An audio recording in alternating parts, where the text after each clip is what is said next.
Hi, boys and girls. It's Mrs. Hollandhead. I miss you so much. I hope you're having a great day. It's Saturday, so I was hoping to read you a story before you went to bed, or maybe you'll see it sometime this weekend.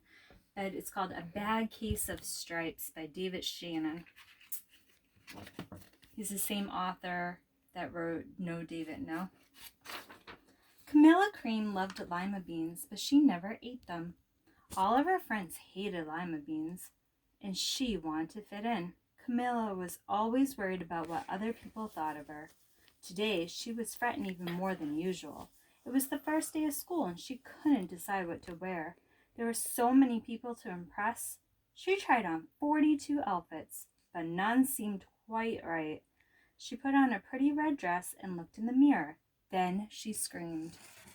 Can you see the pictures when I hold it like that? Go. Her mother ran into the room and she screamed too. "Oh my heavens," she cried. "You're completely covered with stripes." This was certainly true. Camilla was striped from head to toe. She looked like a rainbow. Mrs. Cream felt Camilla's forehead. "Do you feel all right?" she asked. "I feel fine," Camilla answered. "But just look at me." "You gotta get in bed this instant," her mother ordered. "You're not going to school today." Camilla was relieved. She didn't want to miss the first day of school, but she was afraid of what the other kids would say, and she had no idea what to wear with those crazy stripes.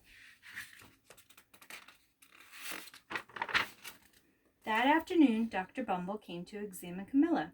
"Most extraordinary," he exclaimed. "I've never seen anything like it. Are you having any coughing, sneezing, runny nose, aches, pains, chills, hot flashes, dizziness, drowsiness, shortness of breath, or uncontrollable twitching?" "No," Camilla told him. "I feel fine." "Well then," Dr. Bumble said, turning to Mrs. Cream, "I don't see any reason why she shouldn't go to school tomorrow. Here's some ointment that should help clear up those stripes in a few days. If it doesn't, you know where to reach me." And off he went.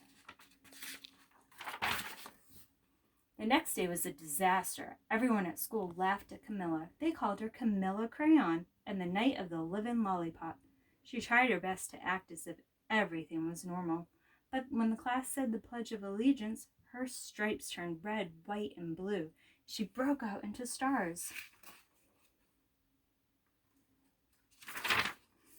The other kids thought this was great. One yelled out, "Let's see some purple polka dots." Sure enough, Camilla turned all purple polka dotty.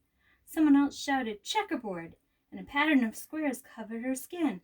Soon everyone was calling out different shapes and colors, and poor Camilla was changing faster than you could change channels on a TV. That night, Mr. Harms, the school principal, called. "I'm sorry, Mrs. Cream," he said. "I'm going to have to ask you to keep Camilla home from school.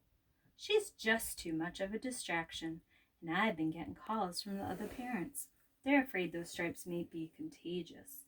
Camilla was so embarrassed she couldn't believe that 2 days ago everyone liked her. Now nobody wanted to be in the same room with her. Her father tried to make her feel better. "Is there anything I can get you, sweetheart?" he asked. "No, thank you," sighed Camilla. What she really wanted was a nice plate of lima beans, but she had been laughed at enough for one day. Well, yes, I see," Dr. Bumble mumbled when Mr. Cream phoned the next day. "I think I better bring in the specialist. We'll be right over." About an hour later, Dr. Bumble arrived with 4 people in lawn white coats. He introduced them to the Creams. "This is Dr. Group, Dr. Sponge, Dr. Cricket, and Dr. Young." Then the specialist went to work on Camilla. They squeezed and jabbed, tapped and tested. It was very uncomfortable. "Well, it's not the bumps," concluded Dr. Group. "Or the measles," said Dr. Sponge. "Definitely not chicken pox," put in Dr. Cricket.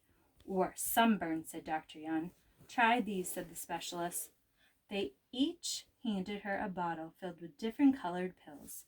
"Take one of each before bed," said Dr. Group. Then they filed out the front door, followed by Dr. Bumble.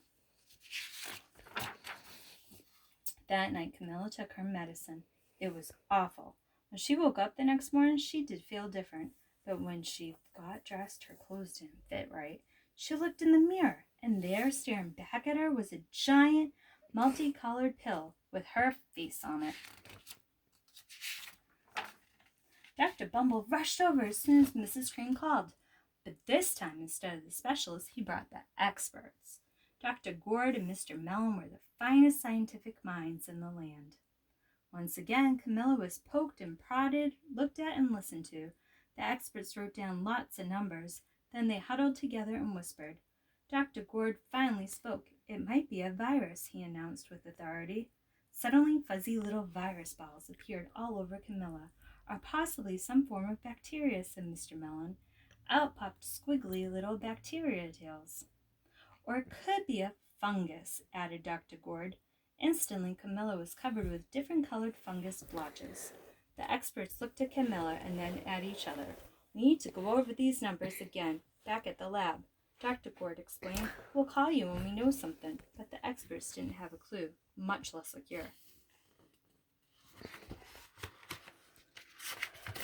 By now, the TV news had found out about Camilla. Reporters from every channel were outside her house, telling the story of the bizarre case of the incredible changing kid.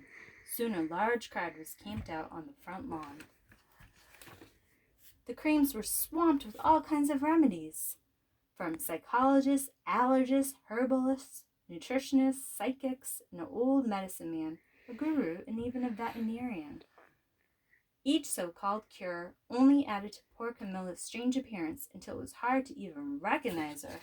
She spattered roots and berries and crystals and feathers and a long furry tail. But nothing worked. One day, a woman who called herself an environmental therapist claimed that she could cure Camilla. Close your eyes, she said. Breathe deeply and become one with your room.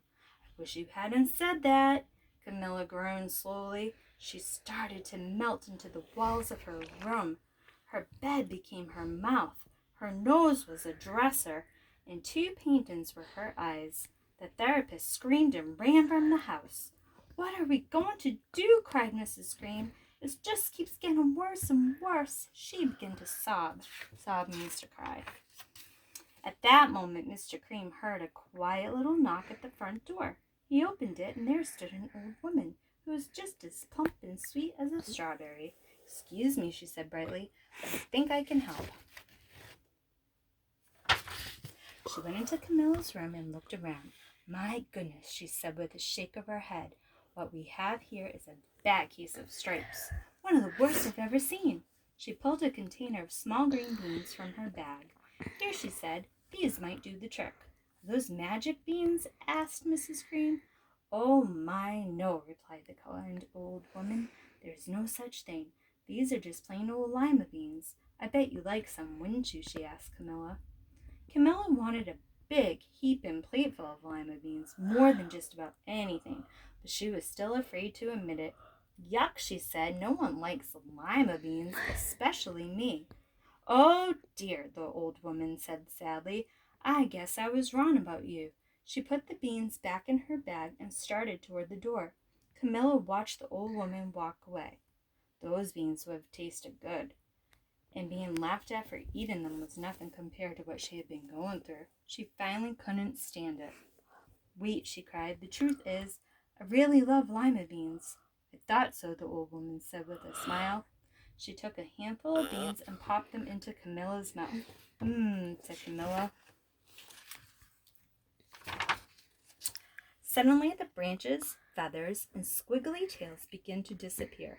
Then the whole room swirled around. When it stopped, there stood Camilla, and everything was back to normal. I'm cured, she shouted. Yes, said the old woman.